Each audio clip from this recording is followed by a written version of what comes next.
Hey, everybody, it's A.B. Stoddard, columnist at the Bulwark. I'm back with Bill Kristol, co-author of Morning Shots, editor-at-large, and my good pal.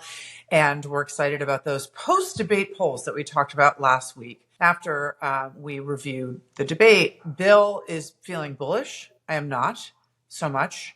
They are heading in the right direction. It's what we want to see versus what we don't want to see. So, Bill, the big excitement was 2 nights ago, a good solid poll in Pennsylvania showing her up at 49 and Trump at 46. And then there was a Morning Consult national poll that showed her up over Trump yesterday. And that was sort of a record high of 6 points. This morning, there's an Atlanta Journal-Constitution poll in Georgia showing the race is technically tied in the margin of error, but Trump is at 47, she's at 44, 7% undecided. Her favorability is lower than Trump's in a Gallup poll this morning, which I did not like. He is up 5 from August, and he's at 46. And she's down 3 from August, and she's at 44. 538 has her favorability, unfavorability tied at 46, but she has a new good YouGov Economist poll where she's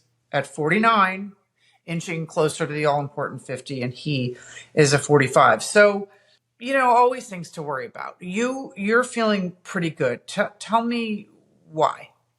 I mean, these polls all are margin of error, basically, well, or at least the differences between them are margin of error. So we really shouldn't obsess too much on. I mean, literally, if you poll 800 or 1,000 people, you're going to get one poll that's going to be 49, 46, and another that's going to be 47, 48. And there's nothing wrong about either poll. That is literally how polling works. It is a sample.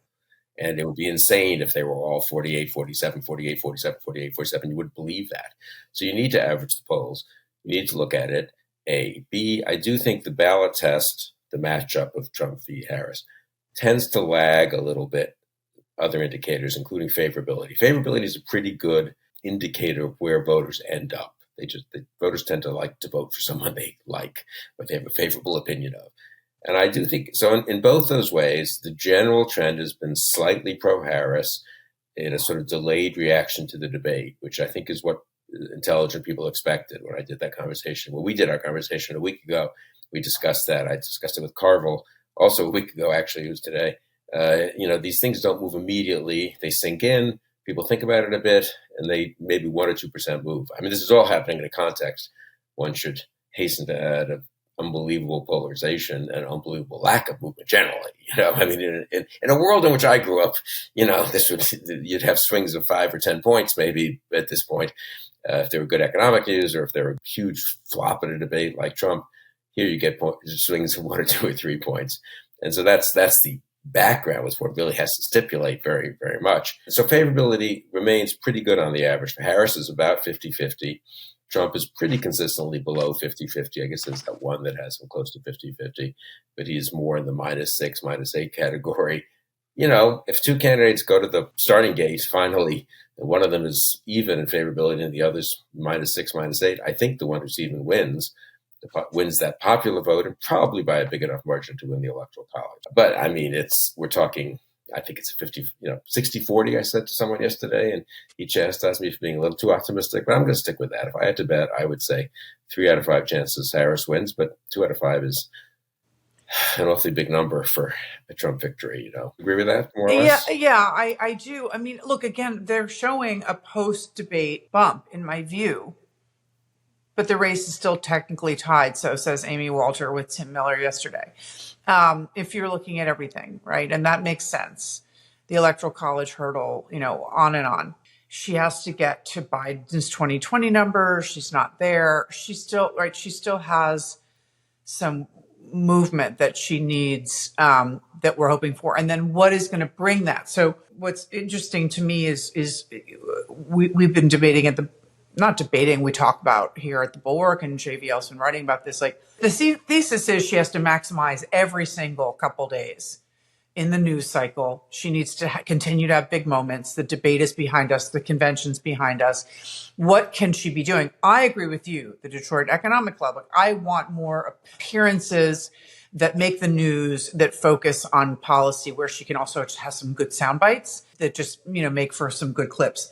Brett Stevens of the New York Times today writes this pain in the ass column. The headline is "What Harris Must Do to Win Over Skeptics Like Me." So there's this tiny universe we keep talking about of these undecideds, and I don't think they're Brett Stevens. What does Kamala Harris think the United States should do about the Houthis, whose assault on commercial shipping threaten global trade and whose attacks on Israel risk a much wider Mideast war? Like, I'm sorry, Nancy in Wisconsin is not worried about this, but she still, I think, wants to learn more, I guess, about how inflation will be reduced. She never is learning that from Trump.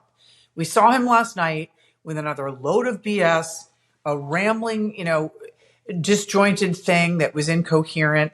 And he likes to just sort of talk about energy. And then he got himself all bollocksed up saying that he got Bagram approved instead of Anwar in Alaska. And he was talking about how Bagram is bigger than all of Saudi Arabia. The runways can hold more weight than any runway ever built. Think of that. They're, I think, 19,000 feet long, which is, 3 times what a normal runway would be. It's called Bagram. Really, like, if that was Biden, just they'd pull him off the stage. So he doesn't answer on inflation, but she seems under pressure to fill this murky space that these undecideds still want to hear about. What do you think that is? I kind of disagree slightly with, especially with JVL, and we've discussed this. I mean, this is not a media criticism enterprise. This is a vote-winning enterprise. This idea that she's got to fill the space or Trump fills the space, what does that mean? There's no empirical evidence that I know of that Trump being in the news more helps his numbers. There's a lot of evidence, in fact, that Trump being out of the news helped his numbers, certainly the last 2 or 3 weeks of 2020 when the story was all about Clinton. It was all about James Comey and Clinton. And incidentally, that was Trump's strongest weeks of the campaign.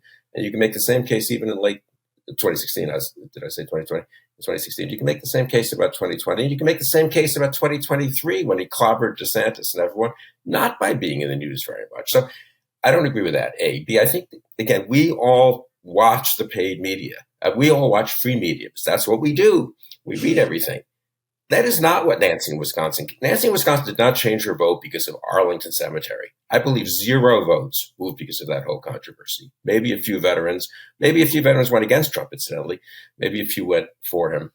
People are moving votes because they're seeing massive amounts of paid advertising in these states, and digital and TV, which we don't pay enough attention to. Now, it's hard to pay attention to. I don't pay enough attention to it either. I'm not criticizing anyone. It's hard. You have to be in that state. You have to go to a lot of trouble to kind of look at, you can subscribe to services that tell you what ads are being played. It's not always transparent. Campaigns aren't stupid. They don't want the other campaign to know exactly what their ad mix is. So you have to have services try to follow it, but it's not always clear. For me, that's more important. I mean, I believe me, I agree that the earned media cycles matter, and we spend a lot of time on them. And I wrote a little thing this morning about the Fed announcement and how the Harris campaign can take account of that. But I think people are overthinking a lot of this. She had a good run up, a very good launch, no question, introduced herself pretty well. I think she got the convention bounced before the convention for that reason, probably. The reason she sunk over this next 2 weeks, based on my just conversations with friends in Pennsylvania and Wisconsin, and actually Georgia as well, is they were just hammering her on immigration and on the border, on paid TV. She's up with pretty gauzy positive ads. I wasn't against that. I think she had to introduce herself. But I think as a result, there was a fair amount of just, she paid a price. Some of her favorable numbers, as you were saying a minute ago, went down a bit. I think it was because of that, not because of anything else. I think the Haitian controversy probably helped her a little, and that it got focus off the border. I still think she needs to push back hard, though, on that and take advantage then of the positive things that she can. So I'm not disagreeing. Obviously, it's very important to win these earned media cycles to the degree you can, and people who are in the communication side of campaigns love talking about winning this news cycle and winning that news cycle. The actual people who run the campaigns, if you talk to David Plouffe, he's spending a lot more time worrying about how they should spend $50 million in Pennsylvania than every detail of every news cycle. And there, I think they've done a pretty good job, but I'm not sure. It's hard. I mean, you don't want to spend your money pummeling Trump when everyone knows everything about Trump, presumably. But there are vulnerabilities, I think, to Trump that they could exploit a little more. And I think they've been a little too complacent in the way they've introduced her and not perhaps I don't know. I think the bio case for her remains very strong. They haven't done quite as much of that, and their ads are slightly vague. Middle class will do well under us. So, I mean, these are tiny criticisms. I don't even know, honestly. I haven't tested them. They've tested all this stuff. Bottom line, the bad news is, at the end of the day, it's very hard to believe Trump doesn't get his 46, maybe 47%. Yeah. And, he could go up from that. But if she can hold him to that and get her 51%, I think she replicates Biden. At this point, I think it looks to be like 2020 all over again. And that's a long way of saying that I'm moderately optimistic. I don't think winning the news cycle is as important as people think. And I really don't think this notion that and I love JVL, but that he's kind of invested in that, that Trump getting back in this, he's very clever to get back in the center of things. I'm not so convinced that helps him so much. Well, it's interesting. Trump needs to be the main character, but he's also letting Vance be very forward-facing. And I talked about this with Mona yesterday. I want to quickly, we're going to get to Vance in a second and the pet eaters and all of that darkness. But let's just quickly, it's a big day. The Fed cutting rates is a big deal. You did have a good write-up I recommend people read today about the approach Harris can take in continuing to talk about the economy. She has been very smart about not pretending like Biden did that everything was hip, hip, hooray, acknowledging prices remain too high, talking about the way she's going to try to mitigate that, but relieve that. But, you make a good case, unemployment low, mortgage rates lower, gas lower, more wages rising, stock market rising. And it is really true that preceding this rate cut, the vibe session fading is so important, right? That consumer confidence, the gap between what is and how people feel is closing. And that's going to be very helpful given that we're still 7 weeks away from Election Day, and then they're going to see this rate cut. You're saying steady progress versus risk. And I think that's really, what would you advise her? I think that it's very confusing, like you said last week when she says the Trump sales tax. Like, I don't know, I think that they have an opening on tariffs where she could say, but, our administration kept some, but these new proposed ones will do the following. It has no Republican support except for JD Vance. So how should she sort of lean into that? I think that she's not saying things are great, but he will very much rock the boat going forward. If Trump would. Yeah, I don't think she needs to get in the weeds. I think the talking point that, the Biden administration kept some tariffs is nuts. I mean, the Biden administration kept limited tariffs. I would against some of them, but they affect a very small part of our economy. Trump wants it across the board, 10%, at least 10, depending on, sometimes he wants 20% tariff on everything.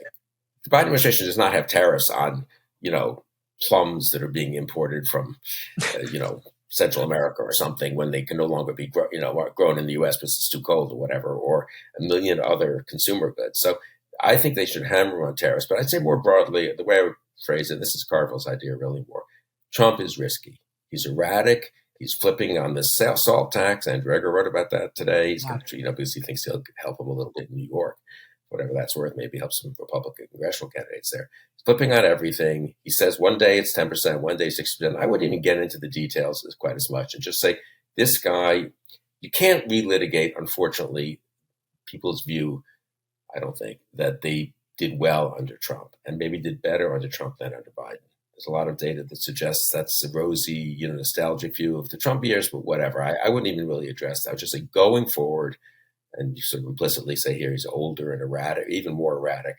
He's just too risky. We're on a decent path. We're making progress. The Fed's cutting rates. Numbers are, you're feeling better. Your consumer confidence is up. Your disposable income is up.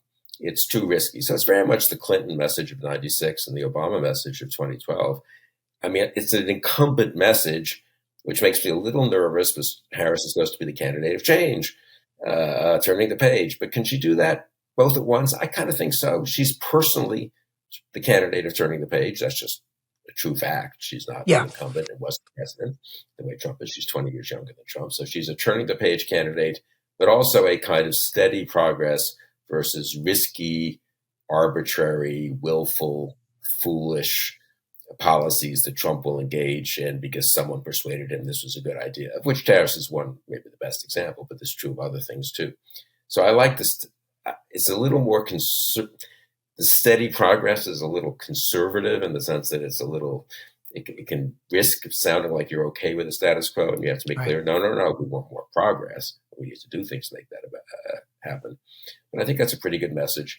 And I think at the end of the day, she needs to embrace that. I mean, she is the incumbent vice president. As I say, it worked well for Obama in 2012 and it worked well for Clinton in 96. So why not? The riskiness of Trump, I think, needs to be highlighted more on the economy. I think it doesn't end up winning the economy against Trump. It could take away some of his advantage, I think. In terms of he's old and he's risky and erratic, I mean, one of the things that and you and I have talked about this, I think that someone, if it's not Harrison Walz, needs to lean into the fact that JD Vance can become president in the event of a profound health event or death for Donald Trump in his second term, should he win. I am more and more surprised that Donald Trump, who, like I said, needs to be the main character, and I anticipated that he was going to. I mean, after the convention, I never expected him to let JD Vance out on the loose. I thought he'd do some events with him, but that mostly he'd be backstage. He'd come and do a few things here and there, but that Trump has decided to put JD Vance, with his complete contempt for women and all of his anger and vitriol out, and his bad favorability ratings out, as a forward-facing member of this campaign, as like a 50-50 character. It really surprises me. And I buy into your theory that he is going to do some damage, that vice presidential candidates usually don't matter, but that in this case, there's a real potential for him to turn people off. And I think the Democrats should be leaning into the fact that he could become either the nominee in 4 years or president in the case of some catastrophe. For Trump, I am... You guys, again, in Morning Shots today, note that the Wall Street Journal is reporting that Vance knew that this pet eating thing was untrue and went forward with it anyway. We saw him proudly proclaim on CNN on Sunday that he's going to make up stories. If I have to, but it wasn't just a meme, create stories so that the American media actually pays attention to the suffering of the American people, then that's what I'm going to do, Dana, because you guys are completely letting Kamala Harris coast. You had one interview with her. You talk about pushing back against me, Dana. You didn't push back against the fact that she cast the deciding vote on the Inflation Reduction Act, which is why a lot of Americans can't afford food and housing. You just said that you're creating a story. Public policy. He doesn't care. And obviously Trump loves that. It's always double down, never apologize, make things up. But I am surprised. This is a real political risk that they've taken. And I'm so surprised that it's intentional. What are you feeling about just watching the last couple of days? It was one thing last week, right? But now that he's been revealed as a complete fraud on this, I mean, is it going to boomerang, or is he just going to stick with it? Republicans love it. It's supposed to energize the base. I mean, they know they're turning off the middle, right? They know that Nancy in Wisconsin is not digging this stuff. What's the point at this point? Well, the point is to energize their voters and maybe some, young white males and other males who wouldn't otherwise vote, I suppose, and also just to remind people of the nativist card and all that. There's maybe more votes there than even Trump himself has gotten. But I very much agree with you. I think you do need to make it about the Trump-Vance administration. That is to say, if it's just that people don't like Vance, they're capable of not liking Vance and still voting for Trump. So you need to make it a voting issue. How do you do that? One, what you said exactly, he could take over. You want that guy to be president? Maybe you kind of like Trump. He was president already. He didn't ruin everything. He's a showman. But you want Vance. I think it wedges out a little bit of a vote there from Trump-Vance. And secondly, and this is a little more complicated, but to say, incidentally, it's going to be a Trump-Vance administration. Trump's 78 years old. Vance has a lot of ideas about personnel and about policies. And so you're getting more Vance than you think and less Trump. The Trump you kind of vaguely liked 4 years ago. So I think they should use the term Trump-Vance. I think they should wrap Vance around Trump's neck a little more. It's a little counterintuitive because, we're all never Trump and Trump was horrible. So, I mean, it's a little weird to say, but, Vance is even worse. But there are some ways in which Vance is either worse substantively or I think less adept politically. So yeah, I'm very much for making it Trump Vance, and I think that could be, it's sort of happening, as you say, anyway, a little bit, just because of Vance's, being so forward facing. But I worry that it won't. People are capable of voting for Trump and ignoring Vance unless you really make clear. And I think just say he's 78 years old, and there's some chance that, God forbid, that Vance becomes president, and that's an intolerable risk. Maybe risk ties it all together. It's just too risky. I mean, Harris wants to have a more upbeat message. Don't go back. We've path forward, turning the page, and I'm all for that. And that should be her personal message. But the campaign maybe needs to do a little bit more against Trump, but a little less, not so much that Trump is horrible in all the ways he is, but the kind of riskiness of Trump Vance. And I do think you might pry a few votes away. I mean, at the big picture, as we were saying earlier, at the end of the day, it's depressing because you know what? 46% of the country just wants to vote for Trump, I guess. And it's very hard to see how you can get below that. But 52-46 would be an acceptable outcome, and 53-46 would be a good outcome, really good outcome. And we should hope for that. And just got to keep that Trump at 46, not at 47, or certainly not at 48 or 49. So. Well, I do think, remember, we only have to concern ourselves with the people who haven't made up their minds. I mean, the Republicans, Lindsey Graham is on the record in some article in The Hill saying that the second assassination attempt is really going to bring people around to Trump. And Senator Kramer said it's definitely his response to these things that really show, really has an effect on people. They're trying to move past Trump's bad debate. I mean, in my view, if you are undecided about Trump and something is holding you back from voting for him, you're not going to, you're not going to change your mind because of another, wacko was, skulking around the golf course with a gun. And I don't think that if you have reservations, I think the Vance thing is potent. I think that there's a way to use that because these are not people that want to vote for Trump. They'd be all in already. There's just this small percentage, and I think you do have to scare them. I don't know how much it's inspiration at this point. I would like her to fill in more policy, as I mentioned at the top. If they're waiting to be, convinced about supply chains or something, I get that. But I also think you lean into the Vance thing because he makes people very uncomfortable who aren't already with him. I think there are two categories of undecided, just briefly, and the strategies for them overlap but aren't identical. One is, let's just call them Wall Street Journal editorial readers who know they shouldn't be for Trump, really don't like Trump much, but also very nervous, have talked themselves into A, being more tolerant of Trump than they should be, and B, more Fox's, Bret Baier's news show has, talked them into being more scared of Harris than they should be because, she won, and then they're doing that in ads, 2019, the position she took, Green New Deal, oh my God, that kind of stuff. So those people, which let's just call them the upper middle, mostly white, college educated, a lot of men, I would say. Carville thinks that's a pretty more fluid group than we realize. They need to be reassured about Harris, and that's where made more worried about Trump. And that's where the economic stuff on Trump being risky and so forth can make a difference. Some of the Vance harshness can also make a difference. These people like to think of themselves as not, being insane nativists and so forth. So I think that's one group. I suspect that's a smaller group of the undecided. Let's just say maybe that's a quarter or a third. Then there's the bigger group, which are people who are paying no attention at all, a lot of younger voters. Like they don't know much. They have instincts and big opinions about them. And again, I do think Vance's harshness, just his unattractiveness, and conversely, Harris's bio actually could do a lot of good. So they probably do need, and I'm sure Pluff and these guys are thinking a lot about this, and I'm sure they're doing this in digital targeting and so forth. And TV ads are different. The ads they're putting on the, Steeler games are different from the ads they're putting on the, upscale, I don't know what, they have Netflix ads or whatever. Anyway, the upscale kind of, classy Different shows target, and all this kind of thing.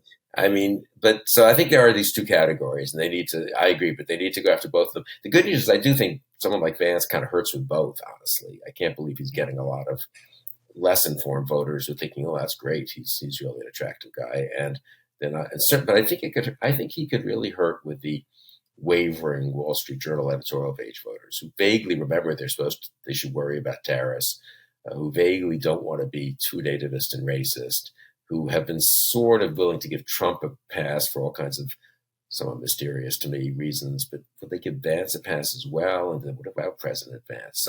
But I think you're right. They should start using the term President Vance. I mean, they should just say, look, if you're voting for Trump, you're voting for the possibility of President Vance. I am starting to believe, Bill, I can't believe it's only 7 weeks away, but I'm starting to believe there is a secret Harris vote.